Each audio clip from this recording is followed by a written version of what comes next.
السلام علیکم ورحمۃ اللہ وبرکاتہ۔ الحمدللہ والصلاۃ والسلام علی رسول اللہ، اما بعد۔ ہماری ایک سالہ عربی زبان کورس کے سینئر گروپ میں الحمدللہ رب العالمین آج ہم لوگ سورۃ الکہف کا اختتام عمل میں آئے گا۔ سورہ کہف میں انشاءاللہ مکمل ہوگا، اور وہیں پر ریاض الصالحین کے کتاب الدعوات، کتاب الاخلاص بھی ہم نے مکمل کیا، اور کتاب الدعوات بھی، اور سورہ یاسین اور 30ویں پارے کی بھی الحمدللہ تکمیل ہوئی ہے، اور آسان سیرت النبی انشاءاللہ العزیز وہ بھی شروع کریں گے۔ اور آج جتنے بھی دروس ہیں 2-3 مہینے کے بعد ہمارے ساتھی ماشاءاللہ تیاری کر کے آ رہے ہیں، اور آج کے درس کا تکمیلی درس جو ہے محترم جناب احمد ابو سعید صاحب دیں گے۔ جی شروع کیجیے گا۔ اعوذ باللہ السمیع العلیم من الشیطان الرجیم، بسم اللہ الرحمن الرحیم، رب اشرح لی صدری ویسر لی امری واحلل عقدۃ من لسانی یفقہوا قولی۔ آج کا سورہ کہف کا جو درس ہے وہ اس کا 12ویں رکوع کا ہے، اور یہ آخری رکوع ہے۔ سورہ کہف میں جملہ 12 رکوعات ہیں اور 110 آیات ہیں، اور آج کے رکوع میں جملہ 9 آیتیں آپ کے سامنے تلاوت کی جائیں گے۔ اس کے 9 آیتیں ہیں۔ اور اس صورت کی ایک بات یہ ہے کہ اس کا جو زمان نزول ہے، وہ زمان نزول کے حساب سے اس کا نمبر جو ہے وہ 69 ہے، لیکن جو ترتیب نزول کے ساتھ جو قرآن کو ترتیب دیا گیا ہے اس کا نمبر 18 ہے۔ تو سماعت فرمائیے۔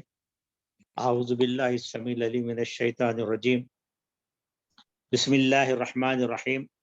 افحسب الذین کفروا ان یتخذوا عبادی من دونی اولیاء انا اعتدنا جہنم للکافرین نزلا قل هل ننبئکم بالاخسرین اعمالا الذین ضل سعیهم فی الحیاۃ الدنیا وهم يحسبون انهم يحسنون صنعا اولئک الذین کفروا بآیات ربهم ولقائه فحبطت اعمالهم فلا نقیم لهم یوم القیامۃ وزنا ذلک جزاؤهم جہنم بما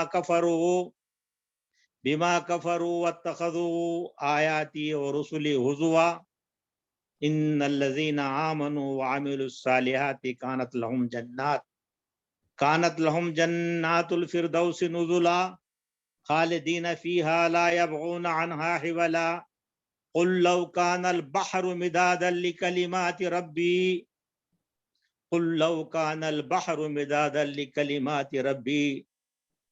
لنفد البحر قبل ان تنفد كلمات ربی ولو جئنا بمثله مددا قل لو كان البحر مدادا لكلمات ربي لنفد البحر قبل ان تنفد كلمات ربي ولو جئنا بمثله مددا قل انما انا بشر مثلكم يوحى الي انما الهكم اله واحد فمن كان يرجو لقاء ربه فليعمل عملا صالحا ولا يشرك بعبادة ربه احدا۔ صدق اللہ العظیم وصدق النبی الکریم ونحن على ذلك من الشاہدین والحمد للہ رب العالمین۔ ابھی جن آیتوں کو تلاوت کی گئی ان کا آیت بآیت ترجمہ میں پیش کرتا ہوں، سماعت فرمائیے۔ اجازت احمد صاحب؟ جی بالکل بالکل، بسم اللہ۔ افحسب الذین کفروا ان یتخذوا عبادی من دونی اولیاء انا اعتدنا جہنم للکافرین نزلا۔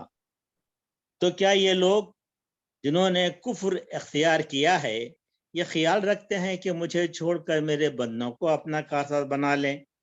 ہم نے ایسے کافروں کی ضیافت کے لیے جہنم تیار کر رکھی ہے. اس کی بات یہ آیت ہے قل هل ننبئكم الاخسرین اعمالا. اے نبی صلی اللہ علیہ وسلم اللہم صلی علی سیدنا شفیعنا حبیبنا مولانا محمد وبارک وسلم. اے نبی ان سے کہو کیا ہم تمہیں بتائیں کہ اپنے اعمال میں سب سے زیادہ ناکام و نامراد لوگ کون ہیں. اس کے بعد کی آیت ہے الذین ضل سعیہم فی الحیات الدنیا وہم یحسبون انہم یحسنون صنعا. وہ کہ دنیا کی زندگی میں جن کی ساری صحیح و جہد راہ راست سے بھٹکی رہی اور وہ سمجھتے رہے کہ وہ سب کچھ ٹھیک کر رہے ہیں.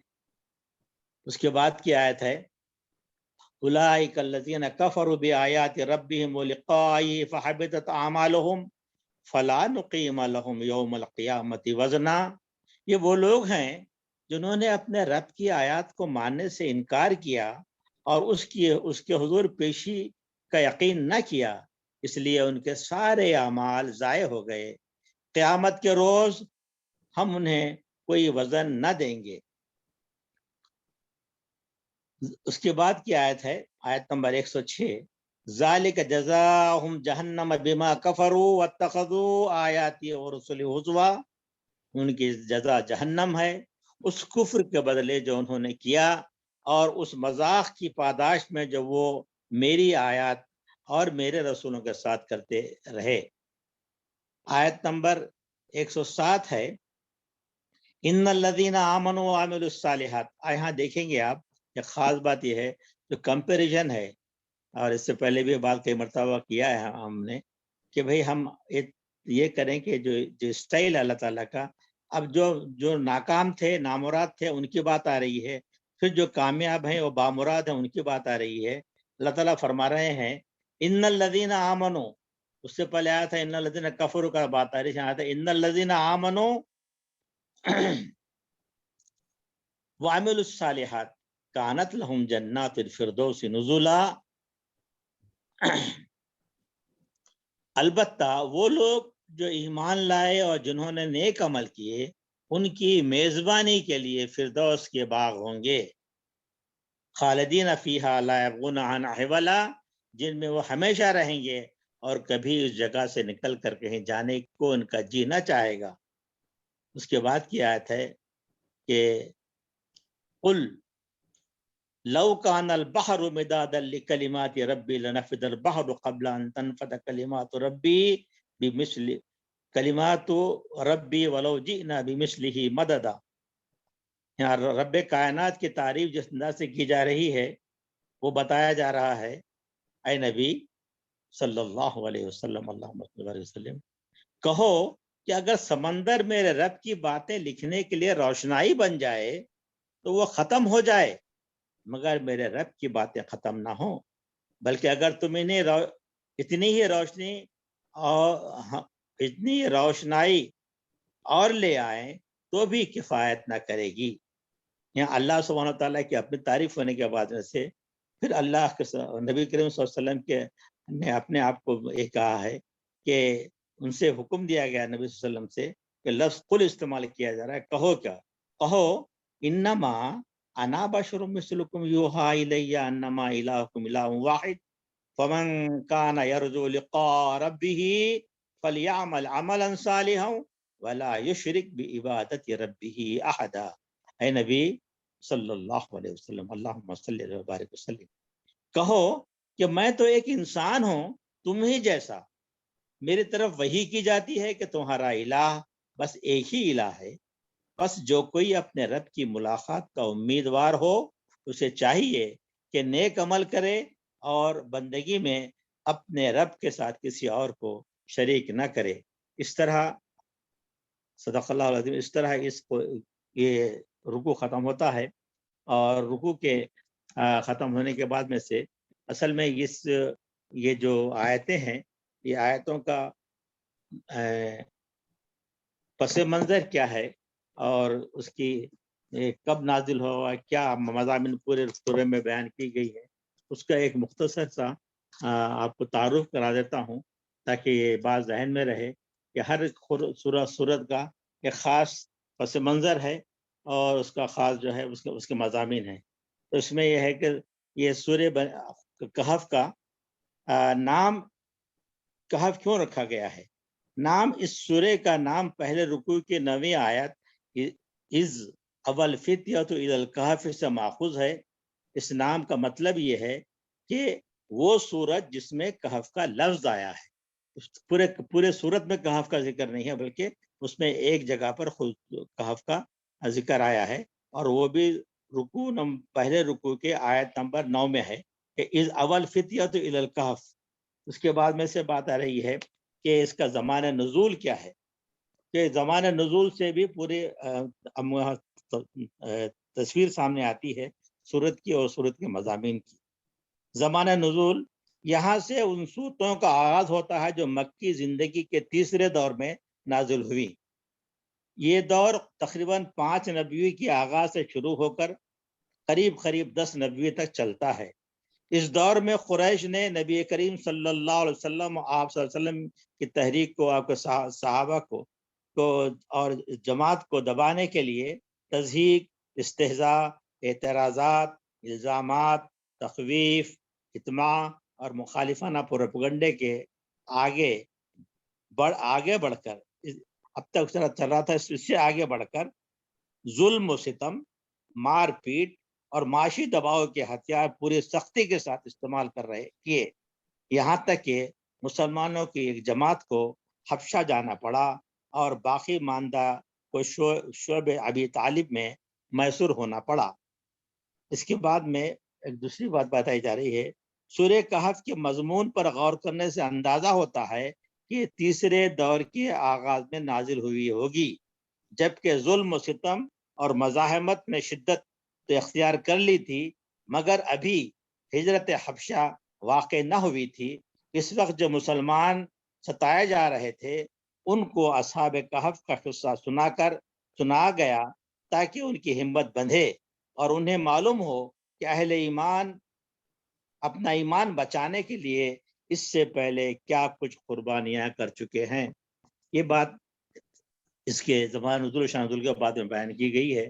اب میں اس صورت کے متعلق جو مختصر تشریح ہے وہ پیش کرنا چاہتا ہوں. مصعب اجازت جی ہے؟ بالکل پیش کیجیے. کہ آج آپ نے لمبا پروگرام دیا ہے تو اس میں اس کو ایڈجسٹ کرنا بھی ہے. جی بالکل. پہلی آیت ہے افحسب الذین کفروا یتخذوا عبادی من دونی اولیاء انا اعتدنا جہنم للکافرین نزلا. تو یہاں پر بات آ رہی ہے پوری صورت کا خاتمہ کلام ہے، اس لیے اس کی مناسبت ذوالقرنین کے قصے میں نہیں بلکہ صورت کے مجموعی مضمون میں تلاش کرنی چاہیے. صورت کا مجموعی مضمون یہ ہے کہ نبی کریم صلی اللہ علیہ وسلم اپنے قوم کو شرک چھوڑ کر توحید اختیار کرنے اور دنیا پرستی چھوڑ کر آخرت پر یقین لانے کی دعوت دے رہے تھے، اور یہی بنیادی دعوت ہے قرآن کی اور نبی صلی اللہ علیہ وسلم اسلام کی. مگر قوم کے بڑے بڑے سردار اپنی دولت اور شوکت اور حشمت کے الزام میں نہ صرف آپ صلی اللہ علیہ وسلم کی اس دعوت کو رد کر رہے تھے بلکہ ان چند راستی پسند انسانوں کو بھی جنہوں نے یہ دعوت قبول کر لی تھی ظلم و ستم اور تحقیر و تذلیل کا نشانہ بنا رہے تھے. اس پر وہ ساری تقریر کی گئی جو شروع سورت سے یہاں تک چلی آ رہی ہے، اور اسی تقریر کے دوران میں ایک کے بعد دیگرے ان تینوں قصوں کو بھی جنہیں مخالفین نے امتحاناً دریافت کیا تھا ٹھیک موقع پر نگینوں کی طرح جوڑ دیا گیا ہے. اب تقریر ختم کرتے ہوئے پھر کلام کا رخ اسی مدعا کی طرف پھیرا جا رہا ہے جسے تقریر کے آغاز میں پیش کیا گیا تھا اور جس پر رکوع نمبر 4 سے 8 تک گفتگو ہو چکی ہے. اس کے بعد میں ہے کہ افحسب الذین کفروا یتخذوا عبادی من دونی اولیاء انا اعتدنا جہنم للکافرین نزلا. تو کیا یہ لوگ جنہوں نے کفر اختیار کیا ہے یہ خیال رکھتے ہیں کہ کہ مجھے چھوڑ کر میرے بندوں کو اپنا کارساز بنا لیں گے. تو کارساز بنانے کے معاملے میں بات ہے، یعنی کیا یہ سب کچھ سننے کے بعد بھی ان کا خیال یہی ہے کہ وہ سمجھتے ہیں کہ یہ روش ان کے لیے نافع ہوگی؟ تو فرمایا جا رہا ہے اِنَّا أَعْتَدْنَا جَهَنَّمَ لِلْكَافِرِينَ نُزُلًا، ہم نے ایسے کافروں کی ضیافت کے لیے جہنم تیار کر رکھی ہے. پھر بات کی آیت ہے قُلْ هَلْ نُنَبِّئُكُم بِالْأَخْسَرِينَ أَعْمَالًا الَّذِينَ ضَلَّ سَعْيُهُمْ فِي الْحَيَاةِ الدُّنْيَا وَهُمْ يَحْسَبُونَ أَنَّهُمْ يُحْسِنُونَ صُنْعًا. اے نبی صلی اللہ علیہ وسلم، ان سے کہو کیا ہم تمہیں بتائیں کہ اپنے اعمال میں سب سے زیادہ ناکام و نامراد لوگ کون ہیں؟ وہ کہ دنیا کی زندگی میں جن کی ساری صحیح و جہد راہ راستے بھٹکی رہی اور وہ سمجھتے رہے کہ وہ سب کچھ ٹھیک کر رہے ہیں.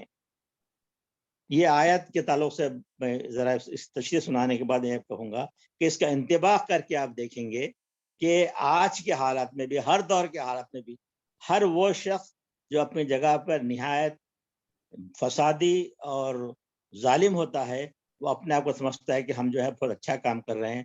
آج کے موجودہ دور میں، آج کی موجودہ حکومت میں بھی آپ اس کو کمپیئر کریں گے تو اصل میں یہ کتاب جو ہے یہ ہر زمانے کے لیے ہے.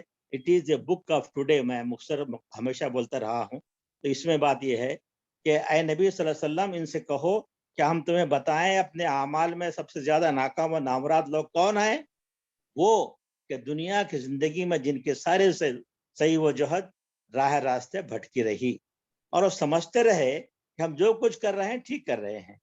اب یہاں پر اس کی تشریح یہ ہے، ان آیات کے دو مطلب ہو سکتے ہیں. ایک یہ کہ ہم نے ترجمے میں کیا ہے، اور دوسرا مطلب کہ جن کی ساری جہد صحیح و جہد دنیا کی زندگی میں ہی میں گم ہو کر رہ گئی.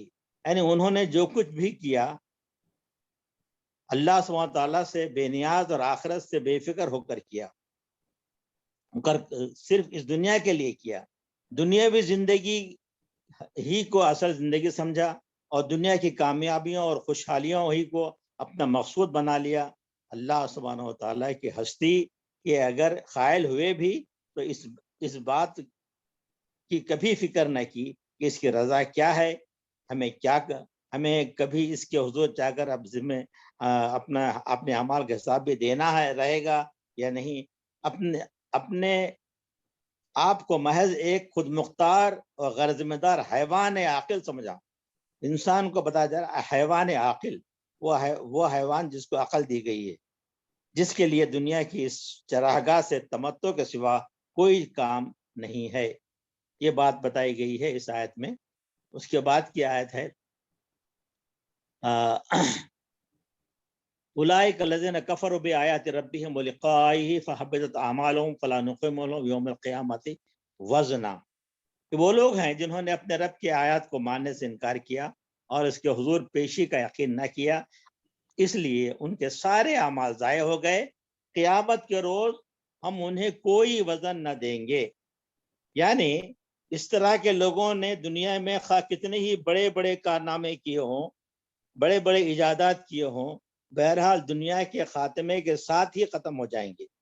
اپنے قصر و محلات، اپنے یونیورسٹیاں اور لائبریریاں، اپنے کارخانے اور معامل، اور اپنے سڑکیں اور ریلیں، اپنی ایجادیں اور صنعتیں، اپنے علوم، فنون اور آرٹ گیلریاں اور دوسری چیزیں جن پر وہ فخر کرتے ہیں، ان میں سے تو کوئی چیز بھی اپنے ساتھ لے کر وہ خدا کے یہاں پر نہ پہنچ سکیں گے، بلکہ اللہ سبحانہ و تعالیٰ کی میزبانی کی میزان میں ان کو رکھ کر اللہ سبحانہ و تعالیٰ کی میزان میں اس کو رکھ سکیں، وہاں جا کے بتا سکیں کہ ہم نے یہ اور یہ کر کے آیا ہے. اس کی کوئی اہمیت ہی نہیں رہے گی. وہاں جو کچھ باقی رہنے والی ہے وہ صرف مقاصد عمل اور نتائج عمل. دو چیزیں ہیں، مقاصد عمل اور نتائج عمل. اب اگر کسی کے سامنے مقاصد دنیا تک محدود تھے اور نتائج بھی اسی کو دنیا ہی میں مطلوب تھے، وہ دنیا میں اور اپنے نتائج عمل دیکھ بھی چکا ہے، تو اس کا سب کیا کرایا دنیا فانی کے ساتھ ہی فنا ہو جائے گا. آخرت میں جو کچھ پیش کر کے وہ کوئی وزن پا سکتا ہے وہ تو لازماً کوئی ایسا ہی کارنامہ ہونا چاہیے جو اس نے اللہ سبحانہ تعالیٰ کی رضا کے لیے کیا ہو اور اس کے احکام کی پابندی کرتے ہوئے کیا ہو اور ان نتائج کو مقصود بنا کر کیا ہو جو آخرت میں نکلنے والے ہیں. ایسا کوئی کارنامہ اگر اس کے حساب میں نہیں ہے تو ساری دوڑ دھوپ بلا شبہ اکارت گئی جو اس نے اس دنیا میں کی ہے. اس کے بعد کی آیت ہے یہ ذالک جزاؤہم جہنم بما کفروا واتخذوا آیات رسلی ہزوا ان الذین آمنوا وعملوا الصالحات کانت لهم جنات الفردوس نزلا خالدین فیہا لا یبغون عنہا حولا قل لو کان البحر مدادا. تو یہ یہاں پر بات بتائی جا رہی ہے ان کے جزا جہنم ہے اس کفر کے بدلے جو انہوں نے کیا اور اس مذاق کی پاداش میں جو میری آیات اور میرے رسولوں کے ساتھ کرتے رہے. ان الذین آمنوا وعملوا الصالحات کانت لهم جنات الفردوس نزلا خالدین فیہا لا یبغون عنہا حولا. البتہ وہ لوگ جو ایمان لائے اور جنہوں نے نیک عمل کیے ان کی میزبانی کے لیے فردوس کے باغ ہوں گے جن میں وہ ہمیشہ ہمیشہ رہیں گے اور کبھی اس جگہ سے نکل کر کہیں جانے کو ان کا جی نہ چاہے گا. یہ بہرحال اس بات کی یہ ہے میزبانی کا معاملہ ہے اور کیونکہ مختصر بات کو ختم کرنا ہے اس کی تشریح آپ کو ہر جگہ مل جائے گی اور خاص طور پہ آپ دیکھیں گے کہ سورہ مومنون حاشیہ نمبر 110 میں اس کو بہترین طرح سمجھایا گیا ہے. اس کے بعد کی آخری آیت ہے قل لو كان البحر مدادا لكلمات ربي لنفد البحر قبل ان تنفد كلمات ربي ولو جئنا بمثله مددا. اے نبی صلی اللہ علیہ وسلم ان سے کہو اگر سمندر میرے رب کی باتیں لکھنے کے لیے روشنائی بن جائے تو ختم ہو جائیں مگر میرے رب کی باتیں ختم نہ ہوں بلکہ اگر اتنی ہی روشنائی ہم اسے لے آئیں تو وہ بھی اسے کفایت نہ کر سکے.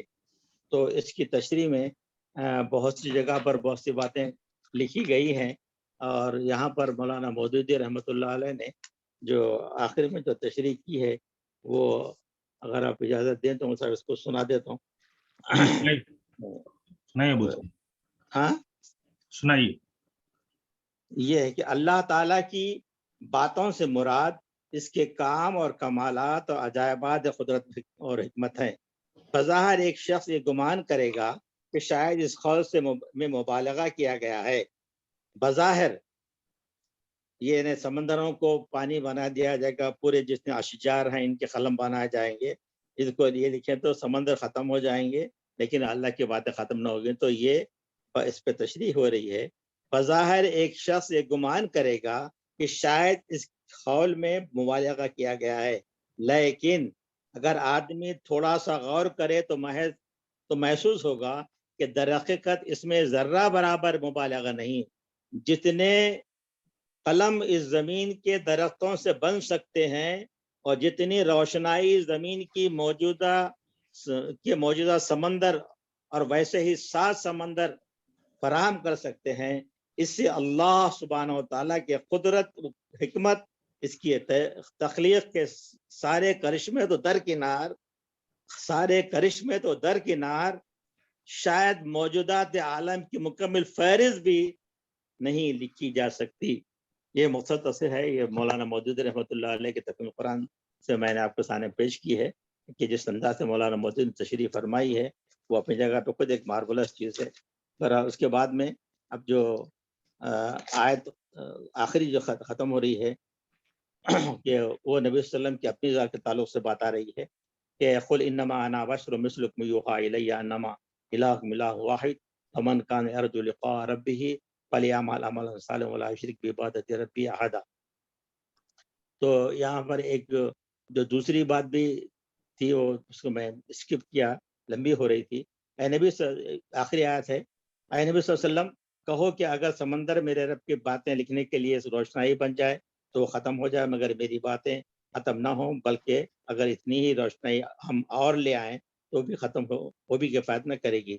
آخری آیت ہے قل انما انا بشر مثلکم یوحی الی انما الہکم الہ واحد فمن كان يرجو لقاء ربه فليعمل عملا صالحا ولا يشرك بعبادة ربه أحدا. اے نبی صلی اللہ علیہ وسلم کہیے میں تو ایک انسان ہوں تمہیں جیسا، میری طرف وحی کی جاتی ہے کہ تب تمہارا خدا اللہ تعالیٰ تو بس ایک ہی اللہ ہے. ایسے بس جو کوئی اپنے رب کی ملاقات کا امید رکھتا ہو تو چاہیے کہ نیک عمل کرے اور بندگی میں اپنے رب کے ساتھ کسی اور کو شریک نہ کرے. شرک سے آخری بات یہ ہے کہ توحید، رسالت و آخرت کے بعد اس صورت پہ یہ آخری میں بتا کے بات ختم کی گئی ہے. میں معذرت چاہتا ہوں زیادہ وقت لے لیا. بہرحال آپ لوگوں کا شکریہ، آپ نے سن لیا، اور اللہ تعالیٰ مجھے قرآن پڑھنے، سمجھنے، اس پہ عمل کرنے کی توفیق عطا فرمائے، اور اس کو عام کرنے کے لیے جو کوشش میں نے کی ہے اسے قبول فرمائے، اور جو اللہ تعالیٰ آئندہ بھی کرنے کی توفیق عطا فرمائے. السلام علیکم ورحمۃ اللہ وبرکاتہ. ماشاء اللہ ماشاء اللہ.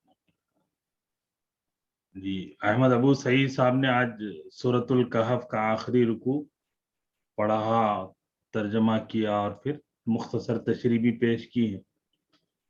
اور یہ جو رکوع مکمل ہو رہا ہے سورہ کہف کی ابتدائی اور آخری رکوع کے جو فضائل ہیں کہ ابتدائی 10 آیات کریمہ اور آخری 10 آیات کریمہ، آخری 10 آیات میں سے خاص طور پر یہ رکوع ہے جس میں یہ 9 آیات کریمہ ہیں. تو ان آیات کریمہ کی بڑی فضیلت آئی ہے کہ جو کوئی ان کو یاد کر لے تو وہ دجال کے فتنے سے، دجال کے شر سے محفوظ رہے گا، اور اللہ تبارک و تعالی خصوصی نور عطا فرمائیں. اور زبان کے اعتبار سے جو لفظ جو چیزیں آپ پڑھ رہے ہیں، یتخذو، اس کو آپ پڑھیں گے، اور جو ابھی سبق ہمارا چل رہا ہے 23واں سبق دروس اللغت العربیہ لغیر الناطقین بہا کا، تو اس میں بھی یہ لفظ کو ہم لوگ سمجھیں گے کہ یتخذو کیسے بنا. اور اسی رکوع میں 2 جگہ لفظ آیا ہے. آیت نمبر 102 میں افحسب الذین کفروا ان یتخذوا، اور آیت نمبر 106 میں ذالک جزاؤہم جہنم، جہنم ہے، جہنم بما کفروا واتخذوا. تو یہ اس کے بننے کا جو طریقہ ہے وہ بھی اسی سبق میں ہم لوگ پڑھیں گے. یہ جو رکوع کی تشریح مختصر طور پہ آپ نے کی ہے کہ تینوں عقیدے جو بنیادی عقیدے ہیں اسلام کے، وہ اس رکوع میں بڑے بہترین انداز میں آئے ہیں. اور بالکل اللہ تبارک و تعالیٰ نے ایک انسانی نیچر اور انسانی کردار اور فطرت اور ایک انسان کے فیصلہ کرنے کی قوت کو اللہ تبارک و تعالیٰ نے اس رکوع میں بیان فرمائی ہے کہ ایک طرف کامیاب ہونے والے، دوسری طرف لوزرز ہیں، ناکام ہونے والے.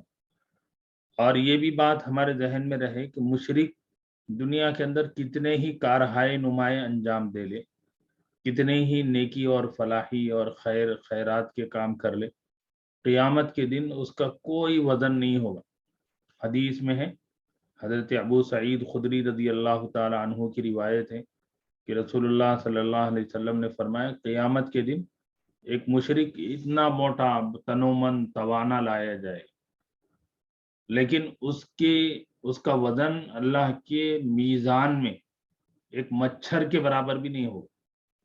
اور اس موقع پر انہوں نے یہ آیت کریمہ نوٹ کی، فَلَا نُقِيمُ لَهُمْ يَوْمَ الْقِيَامَةِ وَزْنًا، کہ قیامت کے دن اتنے بڑے انسان کا جو ہے وہ مچھر کے برابر ویٹ نہیں ہوگا، ویٹ لیس ہو جائے. تو جو دنیا کے کام ہیں، جیسا کہ ابھی آپ نے سنا کہ کام کے مقاصد اور نتائج، کہ مقاصد کیا تھے، دنیا ہی تھی، دنیا کے اندر جو ہے، بلکہ میں تو ابھی پڑھ رہا تھا تو اس کے اندر یہ بڑی بڑی جو کمپنیز ہوتی ہیں ان کے اپنے چیریٹی کے پروجیکٹس ہیں، چیریٹی کے جو ہے ادارے ہیں، ہاسپٹلس ہیں، اسی طریقے سے اسکولس ہیں اور دیگر جو ہے چیریٹی کے کام ہیں. لیکن معلوم ہوا کہ کیوں یہ لوگ کر رہے ہیں، یہ اس لیے کر رہے ہیں کہ بھئی دنیا کے اندر انکم ٹیکس ہے، کہ انکم ٹیکس میں شو کرنا. تو دنیا کے لیے انہوں نے کیا تو اس قیامت کے لیے تو نہیں کیا. دوسری جو اہم اور بنیادی بات ہے وہ ہے کہ عقید توحید کے بغیر کوئی بھی عمل اللہ کے یہاں قبول نہیں. وَمَن يَبْتَغِي غَيْرَ الْإِسْلَامِ دِينًا فَلَن يُقْبَلَ مِنْهُ. تو دنیا کے اندر جو کام ہے وہ قیامت کے لیے کام آنے والے نہیں ہیں. اور دوسری بات جو اللہ تبارک و تعالیٰ نے خاص طور پر مومنین کے بارے میں